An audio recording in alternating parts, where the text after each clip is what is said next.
gente, hoje eu vou ensinar a fazer um forninho de caixa de fósforo. É bem simples. Primeiro ingrediente que vocês vão precisar: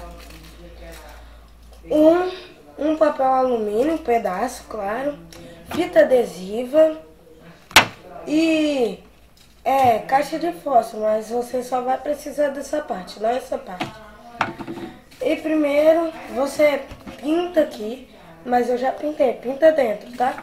E bota papel alumínio, mas você vai ter que pintar o papel alumínio. Aí você pinta dentro com tinta e o papel alumínio também, que tá dentro. Aí forma um forno, dentro de um forno, tipo assim. Tipo assim, ó. Aí você vai lá, tem que ter um objeto para cozinhar. No dia de sol, vocês vão lá, pega a fita adesiva, pedacinho, poca, e aqui,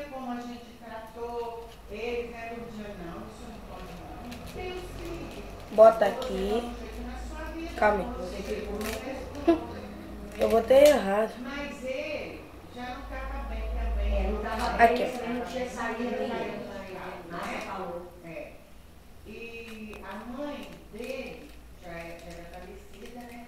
Mas a mãe dele cansou de ver ela no mundo.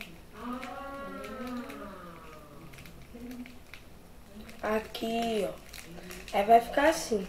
Mas pode, sem ser essa, pode ser outra, aquelas transparentes. Mas eu só, como eu tinha essa pra fazer esse vídeo, então eu fiz essa. Aí você vai lá, bota no sol, bota algum objeto aqui, né? Se vocês quiserem testar, pra ver se funciona. O meu funcionou muito bem. Aí você vai lá, bota, aí espera um pouquinho e vê se aqui vai ficar tudo molhado. Se for um objeto que tem água dentro. Objeto não, alguma coisa que tem água dentro. Aí você vai lá, bota no sol, se tiver tudo molhado, cozinhou. Se não tiver, não cozinha. Tchau. Mas você, depois de pintar aqui, você não pode comer, porque a tinta guache vai cair, vai sair. Mas você pode fazer alguma coisa utilizada. Tchau. Ah, e o bom é que você pode utilizar isso para guardar tipo um forninho, mas vai ficar muito grosso, não vai dar.